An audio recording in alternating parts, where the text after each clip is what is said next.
Boa noite. Muitos caminhos e descaminhos marcaram a trajetória desta, nem sempre bem comportada dama, quase cinquentona que é a televisão brasileira. O programa 30 Anos Incríveis, que leva o que de melhor a TV Cultura produziu nessas 3 décadas, não poderia deixar de falar sobre a própria história da televisão. Hoje você conhece mais de perto 2 personagens vitais nessa história. Um deles conheceu a glória, o prestígio e o poder bem antes dos 40 anos. Colecionou amigos e inimigos, vivenciou de perto a velocidade com que a TV ergue e destrói reputações. O nome dele era Walter Clark, a quem Nelson Rodrigues chamou de gênio da televisão. Em entrevista concedida ao Vox Populi em 1983, quando tinha 47 anos e já estava apeado do poder global que ajudou a consolidar, ele reflete sobre seu passado e sobre o futuro.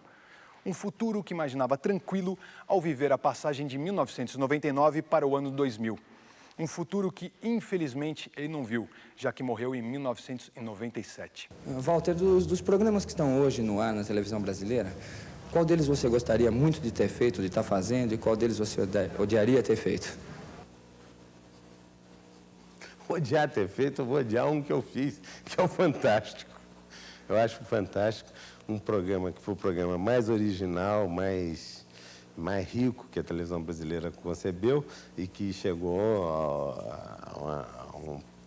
por desgaste a um processo de completa obsolescência. Mas tem coisa boa, tem as minisséries. As minisséries que a Globo fez, Morte e Vida de Severina, o Lampião, foram coisas muito bem feitas. A televisão brasileira é muito boa. Walter, tem um monte de coisa para perguntar, mas vamos sintetizar isso, que o tempo de televisão você conhece melhor do que ninguém. Aqueles teus projetos maravilhosos, que você é apaixonado pelo jornalismo na televisão, quando é que você põe em prática os projetos que você sempre conta para nós, entre 4 paredes? Colocar projeto Walter Cronkite na televisão, colocar projeto tipo Johnny Carson na televisão. Quando a gente vai ver essas coisas lindas que você tem na cabeça? Em primeiro lugar, quando você aceitar participar, né? Que você é um dos Cronkites da vida, quer dizer. Você lembra que várias vezes eu te chamei para fazer a figura do anchorman na televisão, o homem âncora, quer dizer. Como o Betting faz mais ou menos no Jornal da Bandeirantes. Não aquela coisa simpática, charmante, o Cid Moreira, que é um excelente locutor, mas a notícia saindo de uma interpretação, quer dizer, a notícia filtrada por uma interpretação e pela autoridade dessa interpretação. Eu só vou poder fazer isso quando eu tiver alcance a uma estação de televisão, ou seja, quando eu puder dirigir uma estação de televisão, coisa que eu não faço há 6 anos. Aqui na Bandeirantes, eu não fui diretor da Bandeirantes, eu fui um sujeito que fizeram muita promoção em torno de mim, me usaram, assim, a vaca sagrada, exibiram muito e tal, mas não me deixaram fazer, e talvez tivessem deixado de fazer, eu não tivesse feito. Eu acho que nós somos todos falíveis, quer dizer, não está implícito na minha competência, não está implícita na minha competência a capacidade de não errar. É lógico que eu vou errar e, graças a Deus, vou errar muito na vida. Mas na Bandeirantes não me deram nem a chance de errar. Outro verbete fundamental em qualquer enciclopédia televisiva que se faça no Brasil era a mais completa tradução da geleia geral brasileira. Um homem que adorava ser chamado de palhaço. E como ele mesmo disse, misturou Nordeste com cabaré e pastoril para personificar o que baianos ilustres chamaram depois de tropicalismo. Estamos falando do pernambucano de Surubim, José Abelardo Barbosa de Medeiros, o imortal Chacrinha. Balançando a pança e comandando a massa, ele apertou sua inseparável buzina em um Vox Populi aqui gravado em 1978. Buzina, aliás, que era um presente de Walter Clark. E a buzina veio de onde, Chacrinha? A buzina já existia também no raio da buzina. Mas a buzina existiu primeiro na televisão, na discoteca. Que eu tinha a discoteca do Chacrinha, antes de ter a buzina, e eu fazia um concurso para que o telespectador respondesse por carta quantas vezes eu buzinava em cada programa. Então, já existia esta buzina aqui no programa. Quando veio a buzina, o programa de calouros, ele veio com o nome de Cuidado com o Telefone. Mas como não deu certo o nome, então o Pérez do Amaral, ele mesmo disse, por que é que você não buzina o calouro e o programa não passa a se chamar A Hora da Buzina? Ele, propriamente, eu também não inventei nem a buzina e também nem inventei o negócio de buzinar o calouro. Mas você falou que essa buzina é importada, né? Essa buzina aqui foi o senhor Walter Clark que me deu na TV Rio, quando eu estava na TV Rio. Que no princípio ela começou com uma buzina de bicicleta. Que se usa nas bicicletas, aquelas pom, pom, pom, pom, pom. Esta, eu tenho 3 dessas aqui, que a primeira foi presente do Walter Clark, quando eu estava na TV Globo, que ele trouxe da Inglaterra. E tem mais 3 dessas aqui, iguais a essas aqui. Agora, quando começou, era uma buzina de bicicleta. Pom, pom, pom, pom, pom, pom. Então, as coisas foram melhorando, então passou-se uma buzina. Essa aqui está até um pouco desafinada. Quem vai querer a cenoura do Maurício Matar? Vocês querem carne? Quer ou não querem? Quer ou não querem?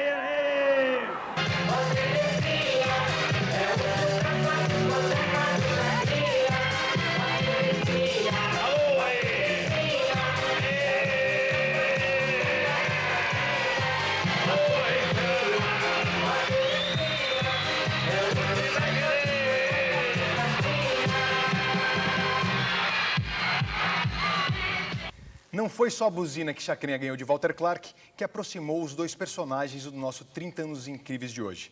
O jornalista Gabriel Prioli, além de biógrafo de Walter Clark, é um estudioso, um crítico e apaixonado por televisão. Gabriel, seja muito bem-vindo ao nosso programa. Obrigado, é um prazer estar com você. Para começar aqui, dá para traçar um paralelo entre os dois, visto que Walter Clark tirou Chacrinha do rádio e levou para a televisão, dividiram uma mesma sala, ele deu a buzina para o Chacrinha.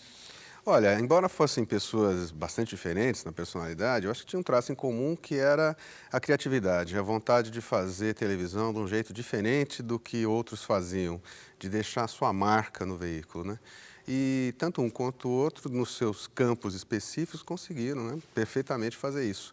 Deixaram uma marca indelével, o Chacrinha no campo do show e o Walter Clark no campo da administração, da comercialização, da direção da televisão, enfim.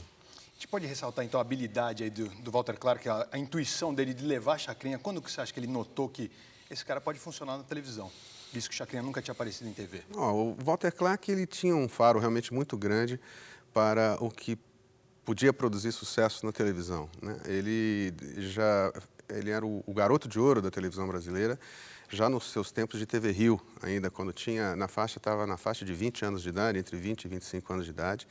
Ele já era um grande nome da televisão. Tinha realmente uma grande capacidade de farejar o sucesso. E viu no Chacrinha, isso que o Chacrinha já fazia, digamos, um sucesso muito grande no rádio, né?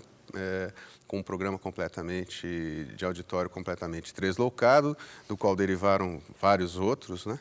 Como, por exemplo, o Domingão do Faustão, é um filho do Chacrinha. E ele teve essa percepção de levá-lo e colocá-lo no seu time, né? O Chacrinha, na verdade, ele compunha um clown, né? Um palhaço. A ideia, o Chacrinha, para montar o seu personagem, se inspirou no circo, né? Ele vem de uma tradição circense. Na época em que ele surgiu, os apresentadores de programas musicais vestiam smoking, eram programas muito formais, né? E o Chacrinha simplesmente dinamitou com isso, né? Ele começou a usar fantasias, cada vez enlouquecendo mais nas fantasias, à medida em que tinha, digamos, uma resposta do público, e usava a buzina para gongar, que em vez de usava-se gongo, né? Para eliminar os calouros que cantavam mal. Ele introduziu a história da buzina. O gongo já era usado em programas dos Sim, Estados Unidos, exatamente, era uma coisa clássica. Só foi uma adaptação. Então. Exatamente. A gente vai começar esse programa, então, vendo aqui um pouquinho de Chacrinha e um pouquinho de Walter Clark, depois nós continuaremos conversando com Gabriel Prioli. Vai lá. Chacrinha, o que você quer mostrar com o seu programa? Em termos de valor, o que você acha que ele transmite? Qual é o seu ideal? É o seguinte, que eu no meu programa, tá entendendo? eu procuro agir da mesma maneira que a pessoa que está em casa assistindo ao programa. Quer dizer, eu não crio situações, não crio fraseados, não invento nada. Se o calouro canta bem, eu vejo que ele canta bem, eu me entusiasmo com o calouro. Quer dizer, eu cresço também com o calouro. Eu transmito para o público aquilo que o público está sentindo em casa e que o auditório também está sentindo. Talvez seja essa a razão e o motivo por que de um pouco de autenticidade do meu programa. Você muda tanto de emissora de televisão? Minha filha, mudar para melhorar e não para piorar. Eu mudo de televisão, primeiro eu mudo, eu não mudo, mudam comigo, minha filha, eu não mudo, mudam comigo. Às vezes eu quero ficar, mas as pessoas, eu não sei lá o que é. Chacrinha, você se sente como um palhaço?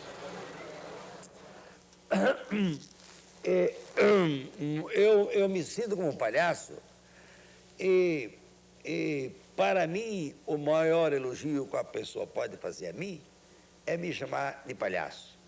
Porque a pessoa me chamando de palhaço e achando que eu sou um palhaço, quer dizer que a pessoa acha que quer dizer, a mim muito me honra, porque realmente eu estou desempenhando bem o meu papel, o papel de palhaço.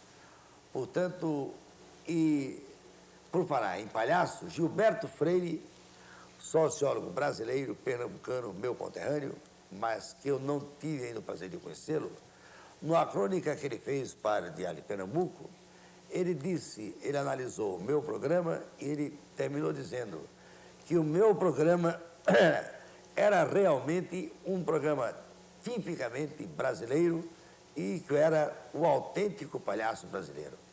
Então, quer dizer, depois dessa, meu filho, eu tenho que me envaidecer de realmente ser um palhaço. Fala, Chacrinha, por que sua barriga é tão grande desse jeito? Minha filha, essa minha barriga realmente, até você tocou num ponto que até um certo ponto merece uma explicação. Eu pesava 60 quilos, era muito magro. E que isso que pode até, nessa história toda, que pode até servir de exemplo. Eu fumava demais e fazia muito regime, não que eu fizesse regime para emagrecer, fazia um regime que eu fazia porque eu sofria muito do intestino e fazia um regime. Então, naturalmente, fazendo um regime e fumando demais, então eu comecei a sentir umas dores e no final das contas, quando eu fui fazer o exame, chegou a uma hora que não pôde mais das dores que eu sentia, eu fui fazer o exame, então deu um tumor benigno no pulmão esquerdo, no primeiro pulmão, como é que chama? O pulmão esquerdo. Então eu tive que operar o pulmão esquerdo. Mas, graças a Deus, foi um tumor benigno. Mas acontece que eu estava tão magro, tão mal alimentado, que eu, para fazer essa operação no pulmão, eu fiz durante quase 5 meses bomba de cobalto. Nesse período da bomba de cobalto, eu tive que fazer uma superalimentação para poder ser operado. Então, nesse meio termo de 6 meses de bomba de cobalto, ou 3 meses, eu sei que eu até fui na TV Rio nesse tempo, eu fui substituído pela Emilinha Borba. Então, eu engordei aí quase 8 quilos a 9 quilos. E depois que eu operei, engordei mais 8 quilos. Aí não parou mais. Aí eu fui ficando assim, fui ficando com essa barriga assim que eu tenho hoje. Naturalmente, aí parei de fumar, nunca mais fumei e fiquei assim. Mas era magrinho, era todo jeitosinho, agora estou barrigudinho. Mas é como diz, a marchinha da barriga que fizeram para mim, esta vida, eu nem me lembro mais. Mas a barriga hoje faz parte da minha personalidade.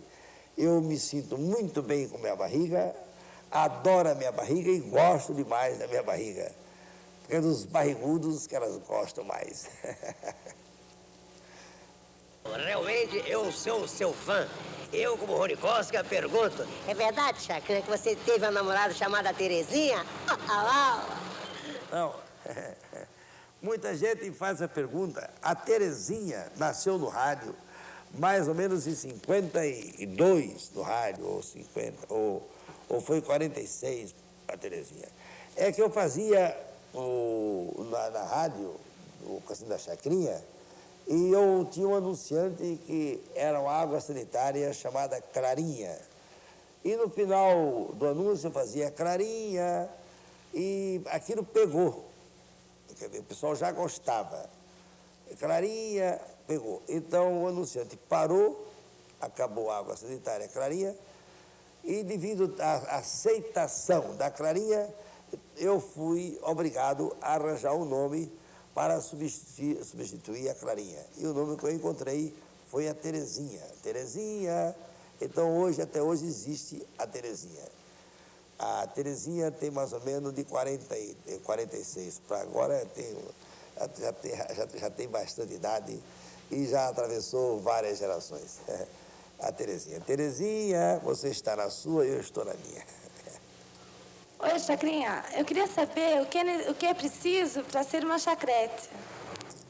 Minha filha, eu posso falar, vou dizer aqui, para ser uma chacrete, muita gente pensa que é fácil, mas é muito difícil mesmo, porque naturalmente uma moça de um certo nível, tá entendendo, não vai querer ser uma chacrete.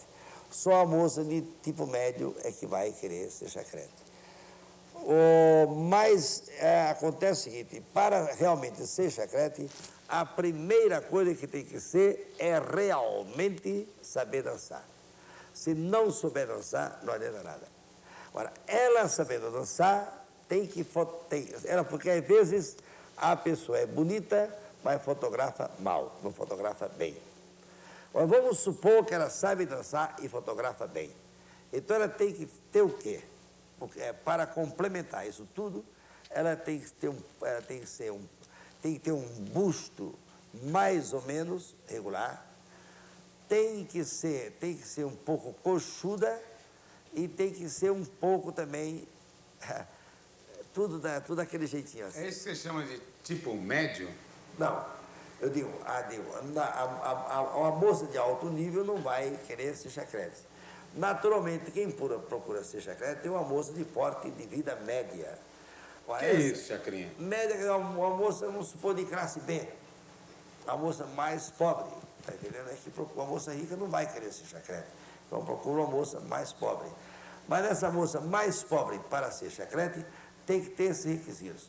Ela tem que primeiro saber dançar, ser bonita, saber fotografar, saber se comportar e ser um pouco avantajada no busto, ser um pouco coxuda.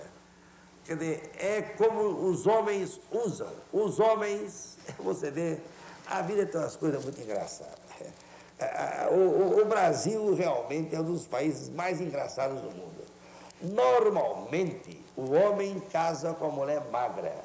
Mas depois de um certo tempo ele vai procurar uma mulher reforçada. Essa é a verdade. Então a chacrete tem que ser o quê? Uma mulher reforçada. Não que o homem vá procurá-la, nem que ela vá procurar o homem.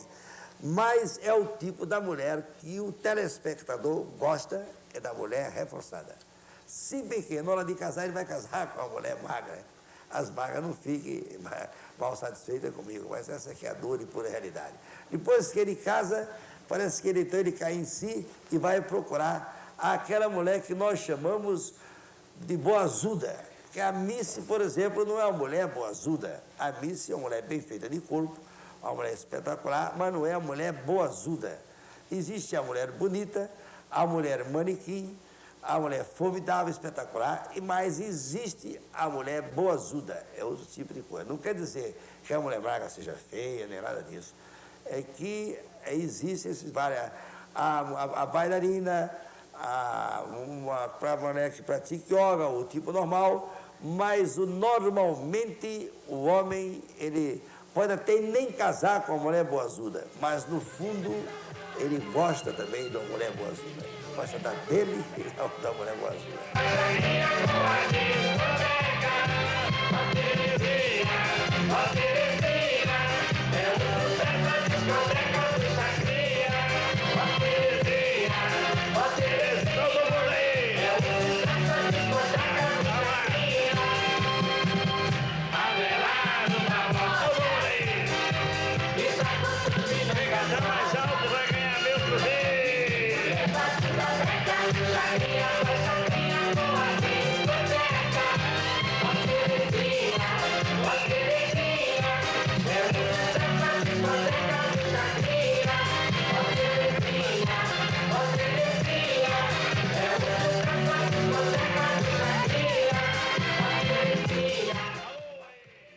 Walter, você que é um homem que viveu a televisão brasileira, lutou pela televisão brasileira, deu a ela o romantismo necessário, o profissionalismo necessário.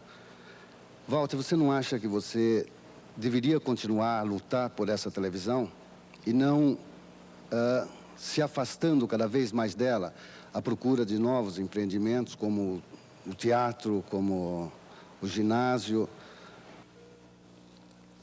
Ô, Nilton, você sabe que eu sou apaixonado por televisão. Nós conversamos muito. Eu quis tanto te levar para Bandeirantes, não foi possível.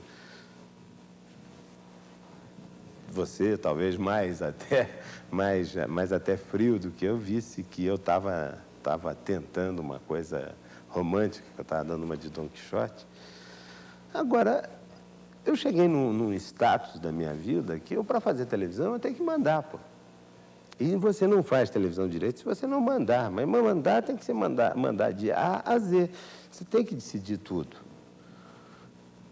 Porque um dono de estação, e eu conheci vários donos de estação, um dono de estação que pergunta: quem é esse Cortázar, pô? Ou Cortázar? Que saiu um texto dele ontem na televisão.